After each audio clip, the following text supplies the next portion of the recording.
बिस्मिल्लाहिर्रहमानिर्रहीम। Dear students, अस्सलाम वालेकुम। Welcome to hub of conceptual physics. Dear students, आप सबको मेरी तरफ़ से ईद उल फ़ितर की खुशियाँ बहुत बहुत ज़्यादा मुबारक हो। डियर स्टूडेंट्स, आज के लेक्चर में हम पढ़ेंगे चैप्टर नंबर 11 इलेक्ट्रोस्टैटिक के कंसेप्चुअल क्वेश्चंस। पहली वीडियो में हमने question number 1 to question number 5 study किए थे और आज हम पढ़ेंगे question number 6 to question number 10। जो स्टूडेंट्स नए हैं और जिन्होंने अभी तक मेरा चैनल सब्सक्राइब नहीं किया, मैं उनसे रिक्वेस्ट करूंगा kindly subscribe my channel, press the bell icon और लाइक द वीडियोस। सही है, तो चलो स्टार्ट करते हैं आज का लेक्चर। क्वेश्चन नंबर 6 है, can the potential of a non uniform charge sphere be the same as that of a point charge, explain. Question number 6 को ज़रा समझे कि अगर हमारे पास एक नॉन यूनिफॉर्म चार्ज स्फीयर हो, स्फीयर याद रखो, एक होता है सर्कल, एक होता है sphere. Sphere is a 3 dimensional shape. अगर हमारे पास एक नॉन यूनिफॉर्म चार्ज स्फीयर हो, अगर एक स्फीयर के सरफेस पे चार्ज पड़ा हो, वो चार्ज हो लेकिन वो स्फीयर नॉन यूनिफॉर्मली पड़ा हो, तो क्या उसका पोटेंशियल और एक पॉइंट चार्ज का जो पोटेंशियल होता है, क्या ये सेम होता है कि नहीं? Explain. Can the potential of a non uniform charge sphere B same is that of point charge?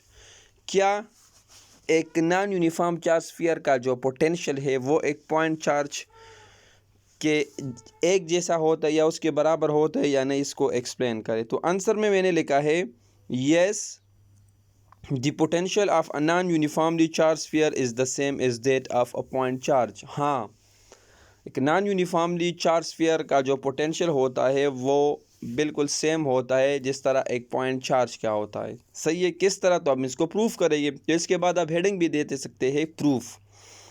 We know that electric potential due to a point charge is given by, ये तो हमें पता है, chapter number 11 में एक topic है कि electric potential due to a point charge.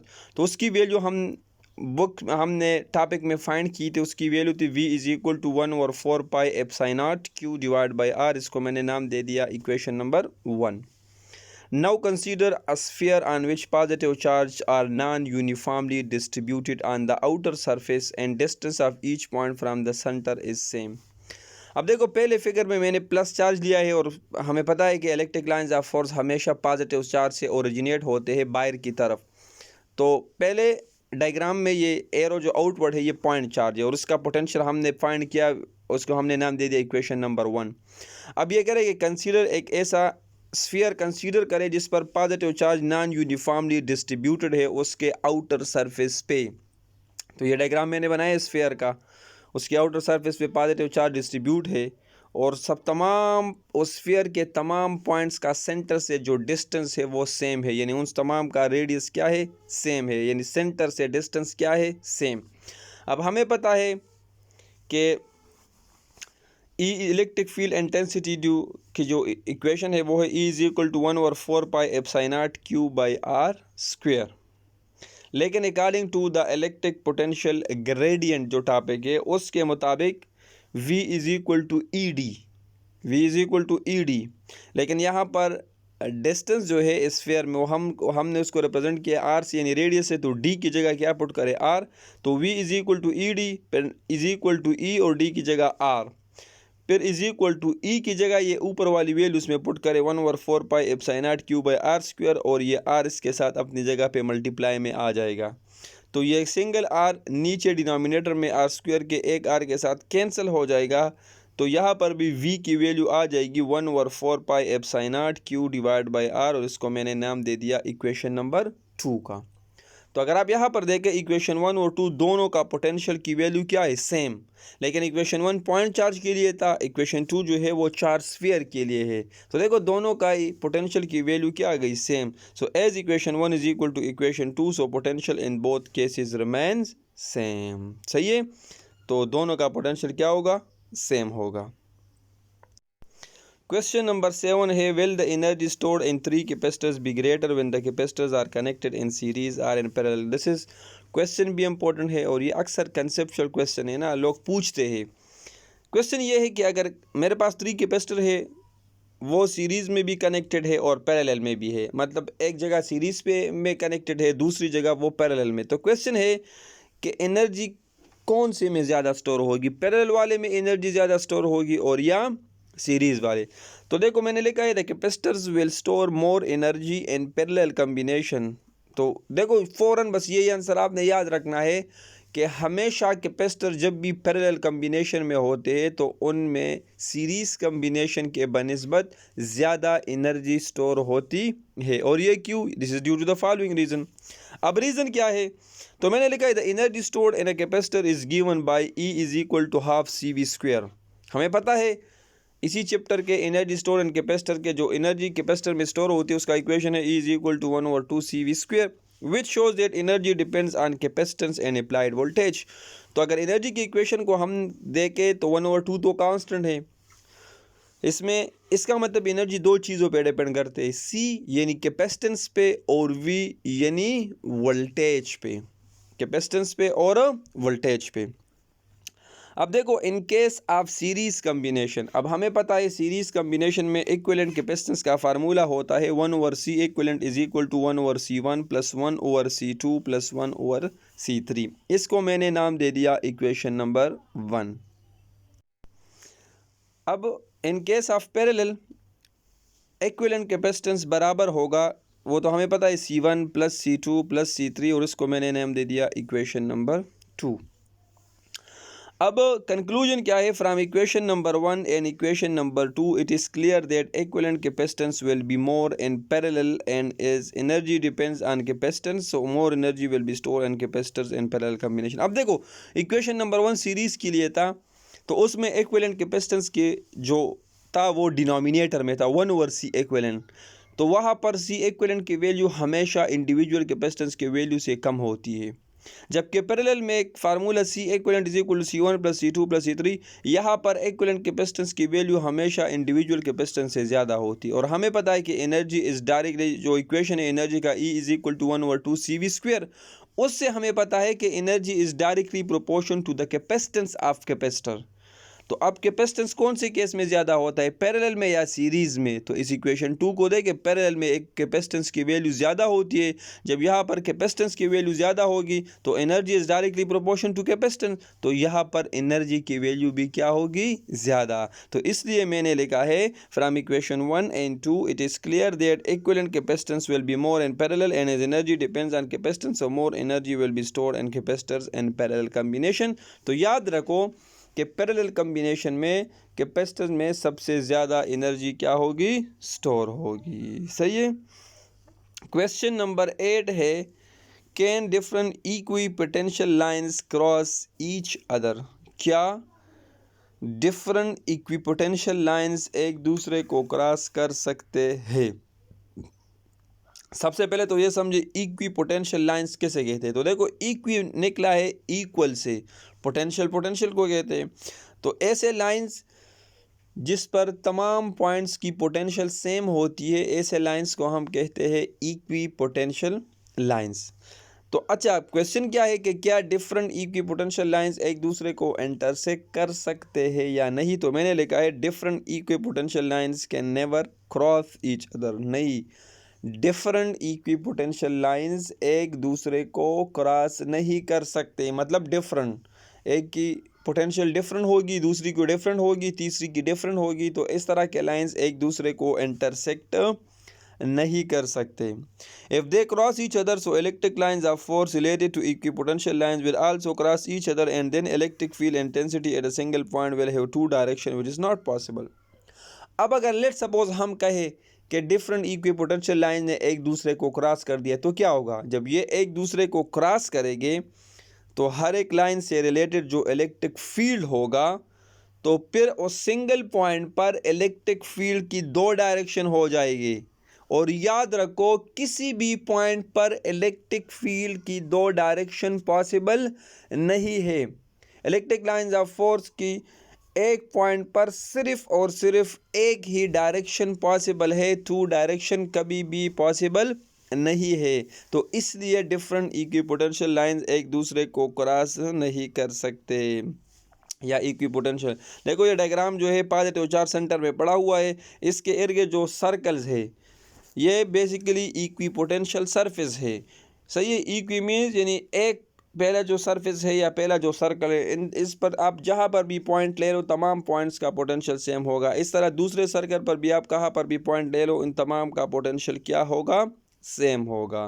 तो ये एक दूसरे को क्रॉस नहीं कर सकते। सही है।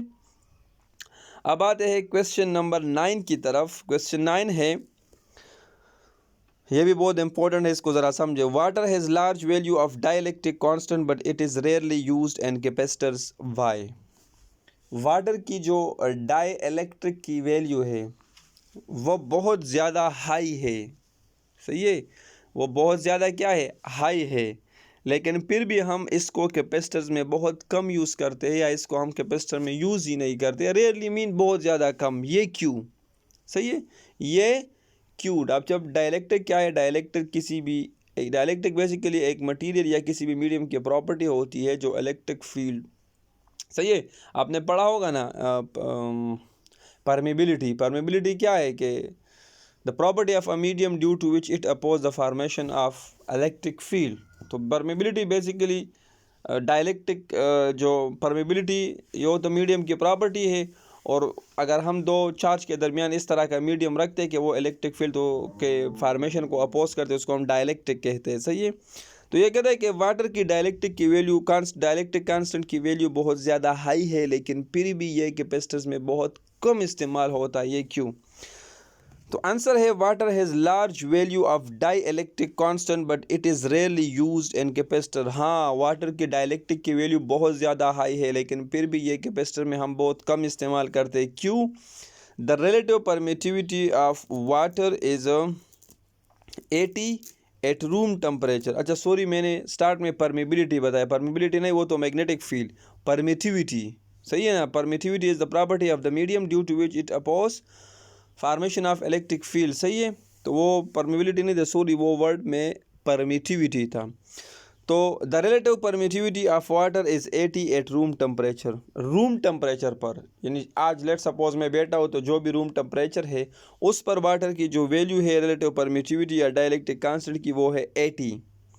Despite such large value of relative permittivity, water cannot be used as dielectric constant because it is polar in nature and consists of H positive and OH negative ions.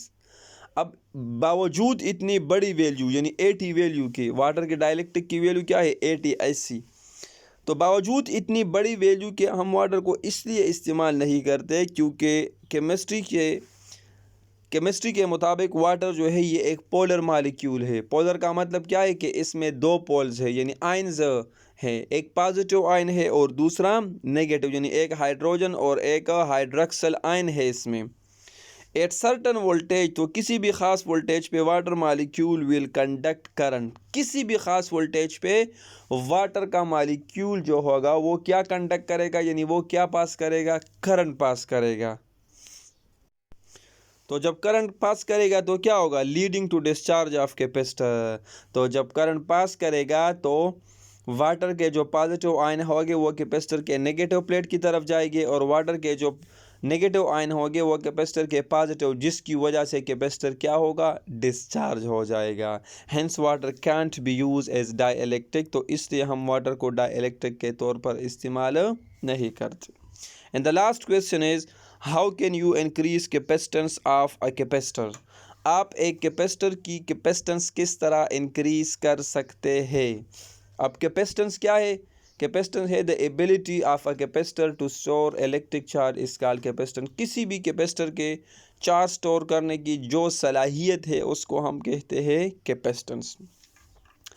तो क्वेश्चन ये है कि आप किसी भी कैपेसिटर की जो capacitance है, यानी किसी भी कैपेसिटर की चार्ज स्टोर करने की जो सलाहियत है वो आप किस तरह बढ़ा सकते हैं। तो आंसर है we know that capacitance of a parallel plate capacitor is given by. हमें पता है कि किसी भी कैपेसिटर का जो कैपेसिटेंस की वैल्यू है वो हमारे पास गिवन है, C is equal to A epsilon naught epsilon और डिवाइड बाई D।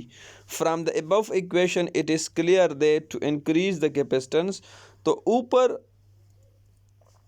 ऊपर इक्वेशन से ये गिवन है, अगर हम कैपेसिटेंस को बढ़ाना चाहते हैं तो हम क्या कर सकते हैं, किस तरह बढ़ा सकते हैं? तो 1 नंबर है इंक्रीज द एरिया, क्योंकि कैपेसिटेंस और एरिया के दरमियान डायरेक्ट रिलेशन है। तो आप कैपेसिटर्स की प्लेट की एरिया को क्या करें, इंक्रीज करें। एरिया इंक्रीज करने से क्या होगा, प्लेट का एरिया, उस पर चार्ज ज़्यादा एकमुलेट होगा, ज़्यादा चार्ज स्टोर करेगा, तो उसकी कैपेसिटेंस बढ़ जाएगी। तो एक तो ये तरीका है। दूसरा ये है decrease the separation between two plates, दो प्लेट्स के दरमियान जो डिस्टेंस है, सेपरेशन है, जुदाई है, वो कम करे, यानी दोनों प्लेट्स को करीब लाए। करीब लाने से क्या होगा, कैपेसिटेंस इंक्रीज होगा। क्यों? क्योंकि सी यानी कैपेसिटेंस और डी के दरमियान कौन सा रिलेशन है, इनवर्स रिलेशन।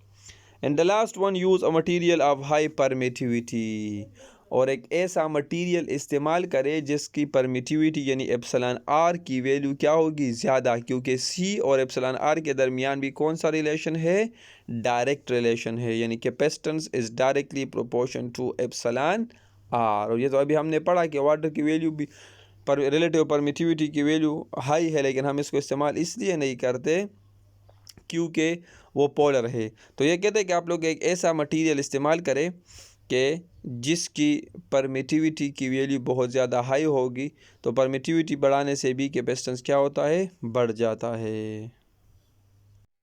तो डियर स्टूडेंट्स, ये था आज का लेक्चर। इंशाल्लाह नेक्स्ट चैप्टर में मैं इस चैप्टर के नेक्स्ट लेक्चर में मैं इसके न्यूमेरिकल्स करवाऊंगा, सही है, वो भी इस तरह 2 पार्ट्स में, ताकि वीडियो ज़्यादा लेंथी ना हो जाए। आप लोगों का कोई भी क्वेश्चन हो, कोई भी सजेशन हो, तो आप मुझे इस जीमेल आईडी पे कांटेक्ट कर सकते हैं, सही है। इंशाल्लाह मिलते हैं नेक्स्ट वीडियो में। अल्लाह हाफिज़।